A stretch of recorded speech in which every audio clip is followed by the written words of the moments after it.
terima kasih Mbak. Sama-sama lah, malah bagaimana kabarnya hari ini? Alhamdulillah saya sendiri baik. Kalau Mbak kabarnya gimana?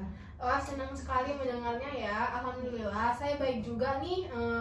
Oh iya, malah kalau boleh tahu kamu akhir-akhir ini kesibukannya ngapain aja sih, Mal? Kalau saya sendiri sih kuliah Kak sambil kerja part time gitu. Oh, kerja part-time. Kalau boleh tahu kamu kerja part-time di mana? Aku kerja part time di kantor administrasi gitu sih Mbak di sini. Aku jadi salah satu karyawan yang di sana. Oh, kerja di ini kantor administrasi. Keren dong. Biasa aja sih Mbak. Oh iya, malah tuh sebelumnya sudah menghubungi saya lewat WhatsApp itu kan semalam. Iya Mbak, betul itu saya. Nah, sekarang kedatangan Mela tuh sudah sesuai ya dengan yang kita sepakati kemarin untuk melakukan sesi konseling langsung dengan saya hari ini. Iya Mbak. Sebelumnya gimana, Mal? Apakah posisi duduk kamu sudah cukup nyaman? Udah kok Kak, udah nyaman. Oke, kalau sudah cukup nyaman, sebelumnya saya akan jelaskan terlebih dahulu ya mengenai apa sih itu sesi konseling individu dan waktunya. Iya Mbak. Kamu belum tahu kan apa itu sesi konseling individu? Belum. Jadi, sesi konseling individu adalah proses bantuan yang diberikan kepada individu atau yang disebut konseli. Jadi, malah di sini sebagai konselingnya dan Mbak di sini sebagai konselornya. Dan di dalam konseling individu ini ada beberapa asas yang dipakai, Mal. Yang pertama ada asas kesukarelaan. Jadi, malah datang ke sini itu dengan sukarela tanpa ada paksaan dari pihak manapun ya. Ya kan? Iya Mbak. Dan yang kedua ada asas keterbukaan, jadi malah bisa menyampaikan seluruh masalah yang malah rasakan ke saya. Yang ketiga ada asas kerahasiaan, malah tidak perlu khawatir nih masalah malah bakal saya bocorkan, oke? Oke. Nah, dan untuk waktunya sesi konseling itu sendiri akan berjalan selama 30-45 menit ya. Iya Mbak. Jadi bagaimana Mal? Apakah bisa dimengerti? Bisa Mbak. Oke, kalau gitu kita mulai aja ya. Kamu bisa cerita apa yang lagi kamu pikirkan atau mungkin apa sih yang bikin kamu ngerasa berat akhir-akhir ini? Jujur ya Mbak, belakangan ini tuh aku merasa capek banget gitu. Aku kerja sambil kuliah gitu kan, dan semuanya tuh kayak numpuk jadi satu gitu loh Mbak. Aku sering banget telat ngerjain tugas, baik tugas kantor maupun tugas dari kampus gitu. Oh, aku paham banget sih, kerja sambil kuliah tuh emang nggak gampang kan ya. Iya. Kalau boleh tahu, kapan sih kamu mulai ngerasa ini tuh jadi masalah yang lumayan besar gitu buat kamu? Kayaknya sejak semester 5 ini sih Mbak. Tugas-tugas kuliah tuh makin banyak. Sementara di kantor aku tuh sering banget dimintain lembur sama atasan gitu. Oh, jadi sekarang kamu harus menghadapi dua tanggung jawab besar sekaligus gitu ya. Kan ada kamu sekarang semester 5, tugasnya makin banyak, terus di kantor juga banyak lemburnya kan. Pernah nggak sih ada kejadian tertentu yang bikin kamu ngerasa kayak, aduh ini kok berat banget ya, kayaknya aku nggak bisa deh gitu.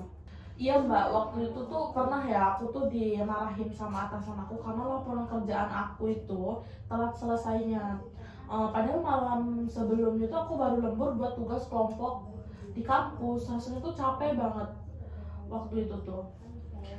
Aku ngerti ya. Jadi selain capek secara fisik, kamu juga tuh kayak ngerasa tertekan nggak sih? Karena situasinya tuh bertumpuk-tumpuk ya kan. Dalam seharian itu tuh kamu banyak kerjaan dari mulai tugas kampus, terus malam itu tetap harus ngurusin kerjaan kantor. Iya betul banget sih Kak. Kalau boleh tahu dampak apa sih dampaknya buat kamu secara keseluruhan? Aku jadi sering down gitu sih Mbak. Aku merasa nggak cukup kalau aku jadi sering down gitu sih Mbak. Aku merasa nggak cukup baik kalau lagi di kantor dan di kampus juga nggak maksimal gitu. Aku bisa ngerti sih. Itu pasti bikin kamu ngerasa berat banget ya. Kalau boleh tahu selama ini tuh kamu biasanya mengatasi situasi kayak gini dengan cara apa? Biasanya sih Mbak, aku nyoba ngerjain semuanya tuh sekaligus. Tapi malah sering nggak selesainya tuh nggak maksimal karena ngerjainnya bebarengan gitu. Aku paham. Jadi kamu tuh lebih fokus ke menyelesaikan semuanya secepat mungkin ya. Tapi karena beban yang terlalu banyak, hasilnya tuh malah nggak sesuai harapan, jadi nggak maksimal gitu. Itu pasti bikin kamu ngerasa nggak nyaman ya. Iya bener banget Mbak, jadi aku tuh sering merasa nggak percaya diri. Jadi selain kelelahan, kamu juga mulai ngerasa kurang yakin sama diri kamu sendiri. Aku ngerti kok, dulu aku juga pernah nih ada di posisi kayak gitu. Rasanya tuh beban kerja, kuliah, bahkan hal-hal kecil tuh jadi numpuk banget. Tapi tuh aku percaya ini semua tuh pasti ada jalan keluarnya. Jadi kalau kamu mau, kita bisa coba nih beberapa cara untuk bikin beban kamu terasa lebih ringan. Aku ada beberapa teknik sederhana yang bisa dicoba. Apakah kamu mau mencobanya? Oh, boleh banget sih Mbak, aku siap sih buat belajarnya. Oke, pertama kita bisa coba bikin kontrak perilaku ya. Jadi ini tuh konsepnya sederhana. Ini kayak kesepakatan antara kamu dengan diri sendiri. Misalnya, kalau kamu berhasil menyelesaikan tugas tepat waktu, kamu bisa kasih hadiah ke diri sendiri. Self reward gitu ya? Iya, benar banget. Jadi itu kayak contohnya tuh bisa nonton film favorit di bioskop, terus beli makanan yang kamu suka, atau istirahat yang lebih lama.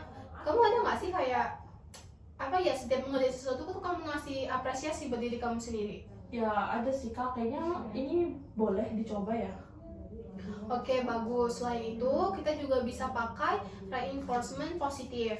Jadi, setiap kali kamu berhasil menyelesaikan tugas, coba sih kasih afirmasi ke diri sendiri. Misalnya tuh kayak, wah aku keren banget nih, aku bisa ngelewatin ini gitu. Jadi itu kan bakal situasi yang positif, itu tuh bakal ngasih dampak yang positif juga buat diri kita. Jadi kalau misalnya kita lagi stres, terus kita bikin makin stres, itu pasti kan bakal bikin kita tuh cepet capek gitu. Iya sih Kak, kayaknya tuh bisa bantu aku jadi lebih semangat lagi sih ke depannya. Betul banget. Selain itu, gimana kalau kita coba bikin jadwal harian? Jadwal itu bisa ngebantu kamu mengatur waktu supaya kamu nggak merasa semuanya tuh numpuk sekaligus gitu loh. Iya Kak, kalau pakai jadwal gitu aku jadi tahu kapan harus aku fokus dan aku harus ngerjain yang mana dulu gitu. Nah, bener banget. Jadi coba juga sisipkan waktu istirahat di jadwal itu ya. Ingat, istirahat itu juga penting loh supaya kamu nggak merasa terlalu lelah. Jangan sampai ini gara-gara kamu udah kuliah, terus sambil kerja, terus kamu jadinya down gitu kan. Iya Kak, aku bakal coba atur semuanya jauh lebih baik lagi. Bagus, aku yakin kamu pasti bisa sih. Ingat ya, semua ini tuh butuh waktu. Jadi jangan terlalu keras sama diri sendiri. Kalau ada halangan, kamu bisa revisi nih rencana kamu. Oke, malah aku seneng banget nih kamu mau mencoba solusi-solusi ini. Aku yakin kalau kamu konsisten, semuanya pasti akan terasa lebih ringan. Bagus ya, malah aku yakin kamu pasti bisa. Ingat, semua ini tuh butuh waktu. Jadi jangan terlalu keras ya sama diri sendiri. Kalau ada halangan, kamu selalu bisa nih revisi rencana kamu. Oke, jadi aku seneng banget kamu mau mencoba solusi-solusi yang sudah saya berikan tadi. Aku juga yakin kamu akan, kalau kamu konsisten, semuanya pasti akan terasa lebih ringan. Oke Kak. Oke, malah jadi setelah kita melakukan sesi konseling tadi ini, kira-kira apa sih yang bisa kamu simpulkan gitu, yang bisa kamu dapat? Jadi yang bisa, jadi kesimpulan yang bisa saya ambil itu saya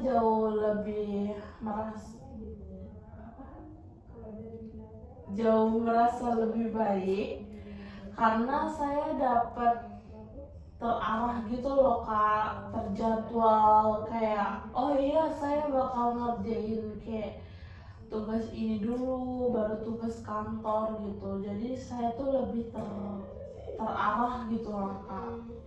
Udah lebih bisa lah ya buat membagi waktunya biar kamu gak down juga. Iya. Oke. Oh iya, bagus deh ya kalau gitu, kalau kamu bisa menangkap dari apa yang kita lakukan hari ini. Oke, kalau gitu kalau nih kamu masih merasa ada yang mengganjal atau butuh sesi tambahan, kamu bisa hubungi aku ya kapan aja. Iya Kak, baik, makasih banget ya Kak, aku jadi lebih semangat sekarang. Nah, sama kamu hebat banget loh karena sudah berani cerita dan mau mencoba langkah-langkah ini. Tetap semangat ya, aku percaya kamu bisa. Iya Kak, terima kasih ya Kak. Sama-sama, sampai jumpa di lain waktu malah. Oke, aku permisi ya Kak. Iya, hati-hati di jalan ya. Assalamualaikum. Salam.